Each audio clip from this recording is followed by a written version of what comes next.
মেটিয়াবুরুজ অঞ্চলে মোহাম্মদ দারা মোল্লার কাহিনী এটা। কল্পনার কোনো প্রলেপ এই কাহিনীতে দেওয়ার দরকার পড়বে না, কেননা দিনের আলোর মতোই একটা সত্যি ঘটনার কথা আজকে বলতে বসেছি। আমি তখন এই জেলার এসপি। জেলার নানা জায়গায় নানান ঘটনা ঘটছে, কিন্তু সব ঘটনার সঙ্গে প্রত্যক্ষ যোগ আমার থাকে না।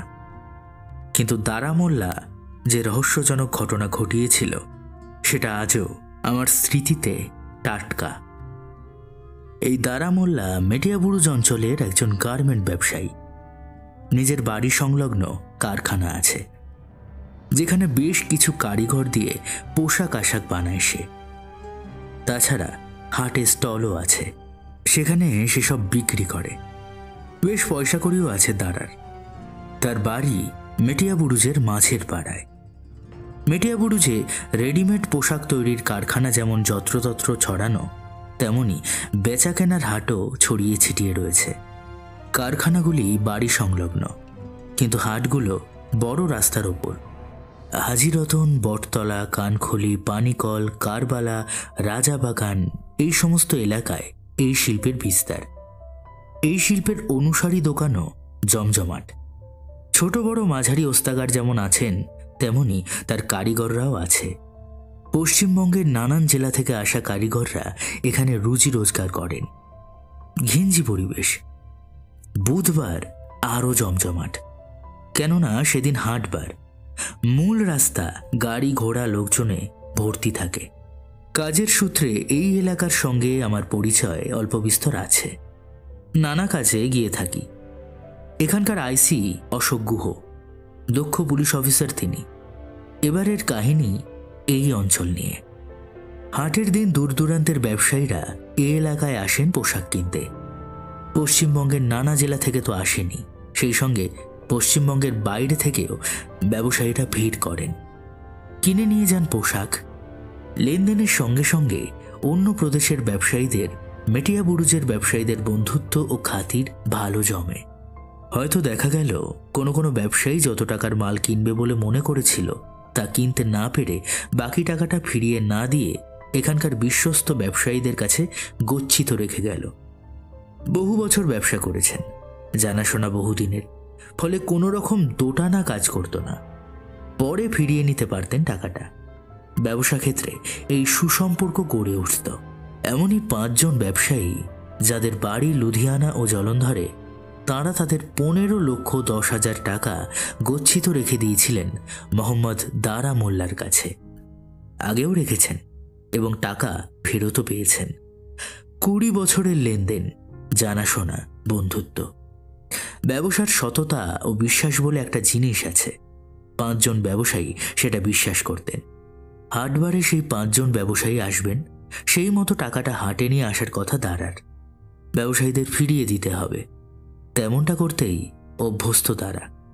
একটা ব্রিফ কেসে টাকাটা ভরে হাটের উদ্দেশ্যে রওনা দিয়েছিল দারা। 5 জন ব্যবসায়ী যথারীতি অপেক্ষা করছিলেন। সকাল বেশি গড়ায়নি, সবে 8:30। হাটও জাঁকিয়ে উঠেছে।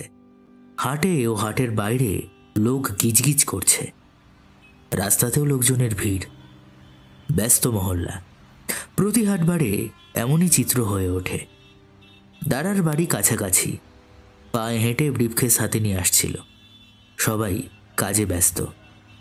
হাটের কাছে পৌঁছেছে দারা যে মুহূর্তে, সেই মুহূর্তে একটা মোটর সাইকেল তার গা ঘেঁষে পথ অবরোধ করে দাঁড়ালো। 2 জন মোটর সাইকেল থেকে নেমে দারাকে ঘিরে ধরল। একজন দুষ্কৃতী ধারালো ছুরি পেটের কাছে ঠেকিয়ে ধরেছে। এই, তুই শব্দ করবি না, দে ব্রিফকেসটা দিয়ে দে, নাহলে খুন হয়ে যাবি, জলদি কর। দারা বলল, কি করছো? কি করছো? কি আবার কথা বলছিস? দেখবি? অন্যজন দারার হাত থেকে ব্রিফকেসটা ছিনিয়ে নেয় এবং তারা সেই মুহূর্তে ব্রিফকেসটা নিয়ে চম্পট দেয়। দারা চিৎকার করে ওঠে, নিয়ে গেল গো, আমার সব নিয়ে গেল। কয়েকজন লোক দেখছিল। তারা এগিয়ে গেল দাঁড়ার দিকে। একজন বলল, ছিনতাই করলো বুঝি? দাঁড়া কপালে আঘাত করে বলল, সব নিয়ে গেল, অনেক টাকা। কত টাকা? অনেক, 15,10,000 টাকা। এত টাকা ছিনিয়ে নিয়ে গেল, আপনি বাধা দিলেন না? পেটে ছুরি ঠেকানোর কথাটা বলেই দাঁড়া হাউমাউ করে কেঁদে উঠল। ভিড় জমল দাঁড়াকে ঘিরে। নানা কথার ঢেউ উঠল, অনেকে সমবেদনা জানালো। দাঁড়া বলল, টাকাটা তার নয়, অন্য 5 জন ব্যবসায়ীর, তাদের কাছেই টাকাটা নিয়ে যাচ্ছিল সে। জটলা এই কথা শুনে আরো আফসোস করে উঠল। আহা, নিজের টাকা হলে কথা ছিল, অন্যের টাকা। কেউ কি মোটরসাইকেলটার নম্বর মনে রেখেছে? হ্যাঁ? জটলার মধ্যে গুঞ্জন, নানা কথার উত্তরল। একজন বললেন, এক্ষুনি থানায় যান, পুলিশ যদি উদ্ধার করতে পারে। দাঁড়া ইতস্তত করছিল। সবাই তাকে উৎসাহ দিল থানায় যাবার জন্য। ইতিমধ্যে সে 5 জন ব্যবসায়ীর কানে কথাটা পৌঁছল। তারা তো মাথায় হাত দিয়ে বসে পড়লেন। লোকজন দাঁড়াকে পরামর্শ দিল থানায় অভিযোগ লেখাতে, যদি পুলিশ কিছু কিনারা করতে পারে। কয়েকজন প্রত্যক্ষদর্শীও এগিয়ে এলেন, যারা ছিনতাই হতে দেখেছেন। মোহাম্মদ দারা মোল্লা ছুটল মেটিয়াবুরুজ থানার উদ্দেশ্যে। মেটিয়াবুরুজ থানার আইসি অশোক গুহ কাজে ব্যস্ত।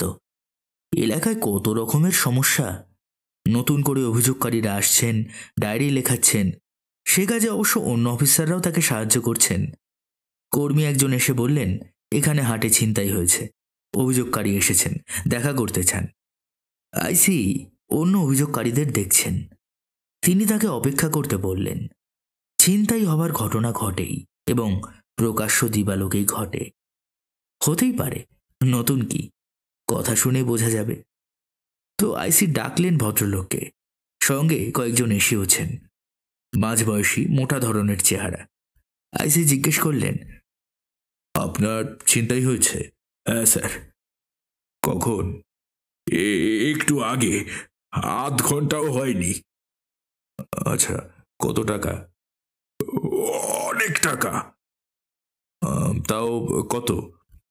15,10,000। এত টাকা কিভাবে নিল? বুকে ছুরি ঠেকিয়ে নিয়ে গেল। আচ্ছা, কিসে ছিল টাকাটা? একটা চিতে। কজন ছিল? 2 জন। মোটর সাইকেল চড়ে এসেছিল। হাটে ঢুকতে যাবো যেই আমার হাত থেকে নিয়ে পালালো। অশোক গুহ অভিযোগকারীর দিকে তাকালেন। গভীর মনোযোগ দিয়ে তার মুখের অভিব্যক্তি নিরীক্ষণ করলেন। আশপাশের লোকজন তো ছিল, তাদের সামনেই? হ্যাঁ স্যার, তাদের সামনেই। আচ্ছা, আপনি চেঁচিয়েছিলেন? চলে যাওয়ার পর চেঁচিয়েছি। কিভাবে নিল অ্যাটাচিটা? হাত বাড়িয়ে নিয়ে চলে গেল। আপনি বাধা দেননি? বাধা তো দিতে গেছিলাম, তারপরেই তো ছুরি ধরালো। আপনার বাড়ি কোথায়? এই কাছেই, মাঝের পাড়ায়। টাকাটা আমার নয় স্যার, লুধিয়ানার 5 ব্যবসায়ীর। কিছু একটা ভাবেন আইসি, তারপর বললেন, আবার একবার বলুন তো ঘটনাটা। দারা মোহাম্মদ আবার বললেন। আগের বলার সঙ্গে পরের ঘটনা বলার কিছু অসঙ্গতি দেখা দিল। আইসি লক্ষ্য করলেন মোহাম্মদ দারা ঘামছেন। দারার চোখের দিকে তাকালেন। কোথাও যেন দারার চোখে মুখে মিথ্যাবাদিতার লক্ষণ ফুটে উঠছে। বেশ সন্দেহ তৈরি হলো অশোক গুহর। সেদিকটা মাথায় রেখেই তদন্তটা করতে হবে তিনি বুঝলেন। তাছাড়া অন্যের টাকা আত্মসাৎ করার ষড়যন্ত্র হতে পারে, আবার নাও হতে পারে। তবে সেদিকটা মাথায় রেখে তদন্ত করা তো অনুচিত হবে না। আইসি দারার উদ্দেশ্যে বললেন, আপনি অভিযোগ লেখান, আমি দেখছি। দারা তক্ষুনি ফিরে গেল অভিযোগ লিখিয়ে। টাকা হারানো লোকের মতো তার চলে যাওয়া নয়, চলে যাওয়াটা কেমন যেন সুরসুর করে চলে যাওয়া। এবার কেমন যেন সন্দেহ দানা বাঁধল আইসির মনে। সত্যিকারের ছিনতাইয়ের কবলে পড়া মানুষের স্বভাব আচরণ একটু অন্যরকম হয়। সেসব অভিজ্ঞতা আইসির নিত্যনৈমিত্তিক হয়েই থাকে, কিন্তু অভিযোগ লিখিয়েই যেন দাঁড়া ক্ষান্ত হয়েছে। আইসি ভাবলেন, দাঁড়া কোনো চতুরি করছে না তো, টাকাটা তো অন্য 5 জনের। নিজের হলে সন্দেহ এতটা দানা বাধ্য না অশোক গুহর। দাঁড়ার চলে যাবার পরে পরেই সেই 5 জন ব্যবসায়ী এলেন। আইসি তাঁদের প্রশ্ন করলেন দাঁড়াকে তাঁদের সন্দেহ হয় কিনা। তারা সবাই জানালো না, কেননা আগেও তারা দাঁড়ার কাছে টাকা গচ্ছিত রেখে ফিরে গিয়েছেন। তারা হাটে নেমেই জানতে পেরেছেন সে টাকা ছিনতাই হয়ে গেছে। এই টাকা উদ্ধারের জন্য পিড়াপিড়ি করতে লাগলেন। এতে তাঁদের অনেক ক্ষতি হয়ে যাবে। আইসি তাদের এই বলে আশ্বস্ত করলেন যে উদ্ধারের ব্যবস্থা করা হচ্ছে, তাঁরাও যেন যোগাযোগ রেখে যান। তারা কথা দিলেন টাকা উদ্ধার না হওয়া পর্যন্ত তারা কোথাও যাচ্ছেন না। অশোক গুহ চোখ কান খোলা রাখলেন। তাকে নিজেকেই তদন্ত করতে হবে। প্রথমে ঘটনাস্থলে যাওয়া দরকার, সেখান থেকে কোনো ক্লু বেরোলেও বেরোতে পারে। তদন্তের উদ্দেশ্যে অশোক গুহ রওনা দিলেন। জিপ নিয়ে মেটিয়াবুরুজ থানার আইসি অশোক গুহ অকুস্থলে ছুটলেন। যেখান থেকে টাকাটা ছিনতাই হয়েছে সেই জায়গাটা চিহ্নিত করলেন। একেবারে হাটের সম্মুখ ভাগ, রাস্তার ধারে, যেখানে 2-1টা ফল বিক্রেতা বসেন। একটি পান সিগারেটের গুমটিও রয়েছে। এখনো জনকোলাহলে ভরা, মানুষের ভিড়। পানওয়ালার কাছে এগিয়ে গেলেন আইসি। আচ্ছা, এখান থেকে টাকা ছিনতাই হলো কিভাবে? আমিও তো লক্ষ্য করিনি স্যার। কিন্তু আপনার চোখের সামনেই তো। বেশি সময় তো দিল না, তারা দুম করে এলো আর নিয়ে চলে গেল। আপনি তাদের দেখেননি? 2 জন ছিল স্যার, পিছন থেকে দেখেছি। বয়স কত তাদের? এই এই 30-এর মধ্যে, পাতলা চেহারা। কোনো আর্মস দেখেছেন? অস্ত্র ছিল সাথে? তাও দেখিনি, বুঝতে পারার আগেই চলে গেছে। আপনি ওই ফলওয়ালা হাকিমকে পুছতাছ করুন না, ওর সামনেই ঘটেছে। ফলওয়ালা হাকিম ফল বিক্রি করছিল, তার কাছে গেলেন আইসি। ভাই সাহেব, ছিনতাই হলো কিভাবে? এলো আর হাত বাড়িয়ে বাক্স নিয়ে চলে গেল। আচ্ছা, যার হাত থেকে বাক্সটা নিয়ে গেল সে কি চেঁচায়নি? চলে যাওয়ার পর তো চেঁচালো, ছুরি দেখিয়েছিল। ভিড় ছিল তো, কেউ গাড়িটা আটকাতে যায়নি? একটু হইচই হয়েছিল, কে যেন মোটর সাইকেলের নাম্বার টাম্বার টুকে নিয়েছে। কে কে ঢুকেছে? ফলওয়ালা বলতে পারলেন না। আইসি ভিড় হয়ে যাওয়া লোকজনদের উদ্দেশ্যে বললেন, আচ্ছা, মোটর সাইকেলের নাম্বারটা কে লিখে রেখেছেন একটু বলুন। ভিড়ের মধ্যে নীরবতা। আইসি অপেক্ষা করতে লাগলেন।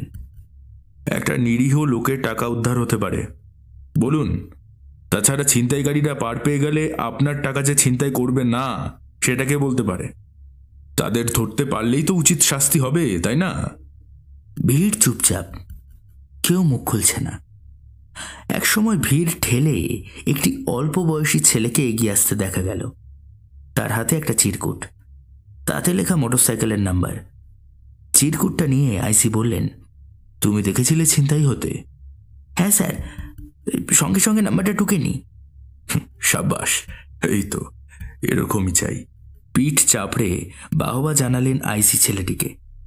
আচ্ছা, কি দেখলে তুমি? টাকার বাক্স নিয়ে লোকটা দাঁড়িয়েছিল। ছেলে দুটি মোটরসাইকেল করে এসে হাত বাড়িয়ে নিয়ে চলে গেল। নিয়ে চলে যাবার পর লোকটা চেঁচালো। যখন তারা চলে যাচ্ছে তখন একটা অটো থেমেছিল তার পেছনে। আমি তখন নাম্বারটা লিখে নিই, জানি পুলিশ আসবে তখন নাম্বারটা দেব। খুব ভালো কাজ করেছো তুমি। একজন শুধলো, চোর ধরা পড়বে স্যার। আইসি বললেন, দেখি। জনগণের মনে অবিশ্বাস, আইসির মনে আত্মবিশ্বাস প্রবল হয়ে উঠেছে। মোটরসাইকেলের নাম্বার পাওয়া গিয়েছে, কিনারা হওয়ার সম্ভাবনা তৈরি হয়েছে। এবার সুচারুভাবে তদন্তে নামতে হবে। এলাকায় আরও জিজ্ঞাসাবাদ করবার ছিল, সেসব করে থানায় ফিরে এলেন আইসি। সেই ছেলেটির নামধামও টুকে এনেছেন। এবার মোটরসাইকেলের মালিক কে তা জানতে হবে। নম্বর থাকলে তা জানা কঠিন নয়। মোটরসাইকেলের নম্বর হল B01 আর 0914। গাড়ির মালিকের হদিশ জানা যাবে সন্ধ্যার পর। তেমনই ব্যবস্থা নিলেন তিনি। তারপর মাথা ঠান্ডা রেখে তদন্তে নামা যাবে। 5 জন ব্যবসায়ীদের আশ্বস্ত করা গেছে, তারা আবার এসে দেখা করে গেলেন। কিন্তু দারা আর আসেনি। আইসি সবকিছু নজর দিচ্ছিলেন আর অপেক্ষা করছিলেন সন্ধ্যের জন্য। সন্ধ্যেতে গাড়ির মালিকের নাম পাওয়া যাবে। সন্ধ্যাবেলা থানার এক অন্য অফিসার গাড়ির নম্বরের মালিকের নাম ধাম নিয়ে এলেন। আইসি অশোক গুহর চোখে মুখে আগ্রহ ও কৌতূহল। গাড়ির নম্বরের মালিকের নাম পেলেন? হ্যাঁ স্যার, অফিসার বললেন। কি নাম? শুনলে অবাক হবেন, মোহাম্মদ দারা মোল্লা। সে কি, যা ভেবেছিলাম তাই? আমারও সন্দেহ হয়েছিল স্যার। আমি টের পাওয়াচ্ছি। আচ্ছা, এখন এই কথাটা গোপন রাখবেন। লোকটা ভেবেছিল চালাকি করে ধরা যাবে না। রাতে রেড করব, সঙ্গে থাকবেন। 5 ব্যবসায়ী জানতে এলে বলবেন না। আচ্ছা স্যার, আপনি আগে কি দারাকে সন্দেহ করেছিলেন? করেছিলাম। লোকটার আচরণ ছিনতাই হওয়া লোকের মতো নয়। সন্ধ্যের মধ্যেও তো একবারও এলো না। সবকিছু মিলে যাচ্ছে। এবার গিয়ে শুধু পাকড়াও করতে হবে আর টাকাগুলো উদ্ধার করতে হবে। এতগুলো টাকা উদ্ধার করবেন, এসপি সাহেবকে জানাবেন না? হ্যাঁ, এই কথাটা ভালো বলেছেন। আমার সঙ্গে আইসি অশোক গুহ এরপর কথা বললেন। আমি বললাম, আসামি ও টাকা যেন আলিপুরে আনা হয়। এত বড় খবর মিডিয়ার কাছে ফ্ল্যাশ করতে হবে। এই কথায় আইসি খুব খুশি। আমি বলে দিয়েছি পরবর্তী পদক্ষেপের গতিবিধি জানাতে, কেননা এই ঘটনাটা খুবই চাঞ্চল্যকর। জনসাধারণ জানলে পুলিশের কাজের ব্যাপারে পুলিশের সুনাম বাড়বে। দারাকে গ্রেফতার করার পর টাকা উদ্ধার হওয়ার সঙ্গে সঙ্গে আমাকে যেন জানায়। আমাকে আশ্বস্ত করলেন অশোক গুহ। পুলিশের সাফল্যের খবর শুনলে ভালো লাগে। বুঝতে পারি তাঁরা তাদের কর্তব্য দক্ষতার সঙ্গে করছেন। এতে মন ভালো হয়। জনগণকে নিরাপত্তা দিতে পারছি, এতে আত্মপ্রসাদ না জুটুক, কর্তব্যবোধের প্রতিষ্ঠা হবে। এই কথাটাই আমার মনে হলো সেই মুহূর্তে। রাত 10টা। স্থান মাঝের পাড়া। মোহাম্মদ দারা মোল্লার বাড়ি। সংলগ্ন কারখানায় সেলাই মেশিনের সম্মিলিত ঘর ঘর ধ্বনি। দোতলা বাড়িতে আলো জ্বলছে। এখনো সবাই জেগে। বাইরে গ্রিলের গেট খোলাই ছিল। আইসি কিছু ফোর্স নিয়ে ভেতরে ঢুকে পড়েন। একটা জায়গায় দাঁড় করানো ছিল মোটরসাইকেলটা। নাম্বার মিলে গেল। টর্চের আলো ছিল। দরজার বেল টিপলেন অশোক গুহ। অনেকক্ষণ কোনো সাড়া শব্দ নেই। এবার দরজায় আঘাত করে শব্দ করলেন, কে আছেন? খুলুন। কে? দোতলার জানলা থেকে কে যেন মুখ বাড়ালো। আইসি দারা সাহেব আছেন? হ্যাঁ, আপনারা কে? নেমে আসুন না, দেখতে পাবেন। দারা নিজেই কথা বলছে, কিন্তু বিপদ অনুভব করতে পারেনি। ভেবেছে কে না কে দেখা করতে এসেছে। নেমে আসছে বোঝা গেল। দরজা খুলতেই একদল পুলিশের মুখোমুখি মোহাম্মদ দারা মোল্লা। কি ব্যাপার? হকচকিয়ে যায় দারা। টাকাগুলো কোথায় রেখেছ? কিসের টাকা? নকল ছিনতাই সাজিয়ে এখন সাধু সাজা হচ্ছে। বের কর, সব টাকা বের কর। এবার থরথর করে কাঁপতে থাকে তারা। তাকে কনস্টেবলরা হ্যান্ডকাফ পরায়। বের করে দিচ্ছি স্যার, টাকা বের করে দিচ্ছি। হ্যান্ডকাফ পরিয়ে তাকে নিয়ে যাওয়া হয় দোতলায়। সেখানে বাড়ির অন্য সদস্যরা হতভম্ব হয়ে যায়। তাদের চোখে মুখে ভয়, আতঙ্ক। এক নাটকের সামনে তারা দাঁড়িয়ে। আলমারির কাছে নিয়ে যায় দারা। টাকা বেরিয়ে আসে 14,10,000 টাকা। আইসি বললেন, আর 1 লক্ষ টাকা কোথায়? ওদের দিয়েছি। কাদের? যারা ছিনতাই করেছিল। ও, সেই নকল ছিনতাইয়ের কুশীলব যারা। আচ্ছা, তারা কারা? দারাকে জেরা করে দুজনের নাম উঠে আসলো, পাপ্পু আব্বাস ও নূরে। এবার অভিযান পাপ্পু আব্বাস ও নূরের ডেরা। ওরা বেশ ভয়ানক। সেই মতো ব্যবস্থা নিয়ে বাড়তি পুলিশ ফোর্স নিয়ে আইসি নিজে তাদের একে একে ডেরা থেকে তুললেন। দারা যেমন স্বীকার করেছিল, এরাও তাদের অপরাধ স্বীকার করল এবং তাদের কাছ থেকে 1,00,000 টাকাও উদ্ধার হয়। পরবর্তী ঘটনা আমার নজরে আনেন আইসি এবং আমি মনস্থ করি সংবাদ মাধ্যমের কাছে এই ঘটনা পৌঁছে দিতে। সেই মতো অফিস ঘরে ব্যবস্থা করি। পরের দিন সংবাদ মাধ্যমের লোকজন ক্যামেরা নিয়ে আসেন। এমন একটা ঘটনা প্রচার হওয়া খুবই জরুরি। জনসাধারণ পুলিশের কাজের কথা জানবেন। আমার টেবিলে তখন বান্ডিল বান্ডিল নোটে ভর্তি। উদ্ধার হওয়া টাকা, টেবিলে টাকার স্তূপ। একসময় হাজির করা হলো নকল ছিনতাইয়ের নায়ক মোহাম্মদ দারা মোল্লাকে, অবশ্যই কোমরে দড়ি পরিয়ে আর মুখ ঢেকে। সংবাদ মাধ্যমের ক্যামেরা ঝলসে ওঠে টাকার স্তূপে আর অপরাধী দারা মোল্লার মুখে। আমি মেটিয়াবুরুজ থানার আইসি ও অন্যান্য পুলিশদের ধন্যবাদ জানালাম, অভিনন্দিত করলাম। প্রেসেও ফলাও করে তাদের কাজের কথা জানালাম, যা প্রশংসার দাবি রাখে। পরের দিন সে খবর সংবাদপত্রগুলিতে ছবি সহ প্রকাশ হলো। সমস্ত কৃতিত্ব ও অভিনন্দন প্রাপ্য মেটিয়াবুরুজ থানার আইসি অশোক গুহর। ভবিষ্যতে যারা নকল ছিনতাইয়ের নাটক ফাঁদতে চায় তারা সাবধান, তার জবনিকা অশ্রু সজল হবে। পুলিশের চোখ যেমন সতর্ক, তেমনি অন্তর্ভেদী।